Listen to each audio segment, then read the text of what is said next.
So, I just got to check out this brand new movie, Turtles All the Way Down, a film directed by Hannah Marks, a filmmaker that I am not familiar with, but it stars Isabel Merced, who is most famously known for starring in the greatest movie of all time. Of course, I'm talking about Madam Web. And this film follows a 16-year-old girl named Aza, who is a typical high school student who just unfortunately has this very, very annoying and terrible disorder. Now, I don't know what this disorder is called, and I don't know how much of it is based on, like, reality, but it's pretty much like an obsessive compulsion sort of disorder where she just cannot stop imagining bacteria and gross things. She's just grossed out by everything, and it causes her to have panic attacks and mental breakdowns and the whole 9 yards. And because of that, it affects her ability to have relationships with people, with friends, with family, and of course, with lovers. So what do we have here because of that? We have a high school romance movie. A movie that is clearly not made for me. And I want to preference that before I go super into this. I want to preference very early on, this movie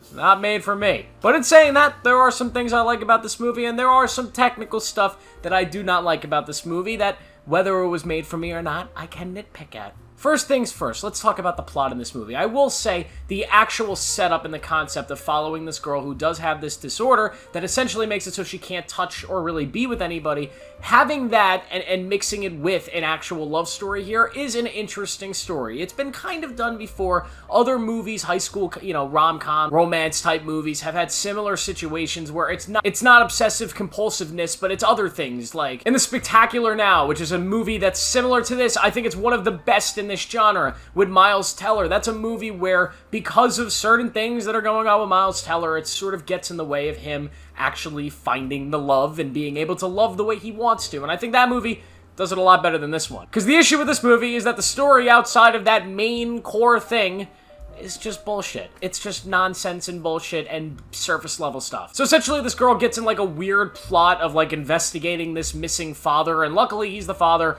of this guy that she used to like when she was a kid. This dude is really, really rich, and she goes and she's hanging out with this rich dude, and they kind of bond over bullshit. And through being with this guy, she sort of learns to deal with her own shit, her own disorders, but I guess also, like, not really. It's just a bunch of nonsense, it's a bunch of nothingness, and one of the reasons why it feels like nothingness is because I think the characters here are as surface level and as boring as they get. The main character, played by Isabel Merced, is probably the most dense here. She's got a lot more to her, of course, with her disorder and how Isabel herself sells that disorder, but still, if you take that away, she is just sort of a wooden, basic high school character that you've seen a million times in movies. I don't know if it was the performance or more so the script here that was just so not my thing. This is just not my favorite script. There are really, really poorly written lines here. There are other scenes that are written relatively well, but for this character specifically, I just think what she was given, there was not much there to work with. And a lot of the side characters, like her friend's a lot of fun at times. She's supposed to be kind of like this lighthearted,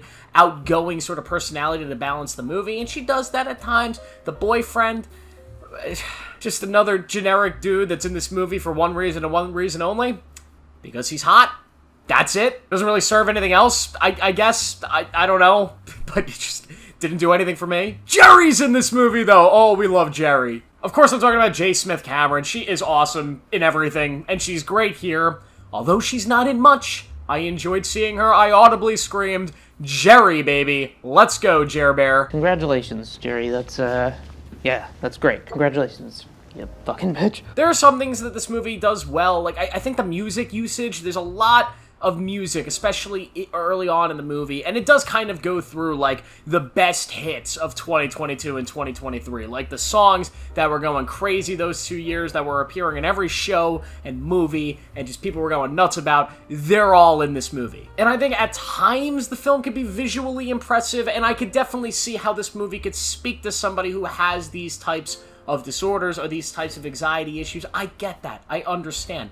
Yet again, just not for me. It was not made for me. I cannot relate to this movie. I did not connect with it. I did not love any of the characters that much, and ultimately I just felt kind of bored. This movie felt a lot like that Jenna Ortega movie that came out last year called Fallout. That movie, I think, accomplished a lot of what this movie was trying to do in a much more raw and authentic way. And my reasoning is, and it's a similar thing I said about that movie, The Idea of You, with Anne Hathaway, is that I feel like there's a big disconnect between the people that were writing this movie and actual high school kids. The people who are writing this movie and actual humanity. There's a gap there between what these people thought a situation like this would look like, at least with a lot of the characters coming together, and what it would actually be in real life. They were just such a disconnect that I felt like I wasn't watching real human beings. And when that happens, the illusion of cinema completely disappears. I have to be able to get really sunk into a movie and feel like I'm watching something actually transpire. And for this one, I just could not feel it. I did not feel it, and it didn't work. Versus that Jenna Ortega movie, Fallout,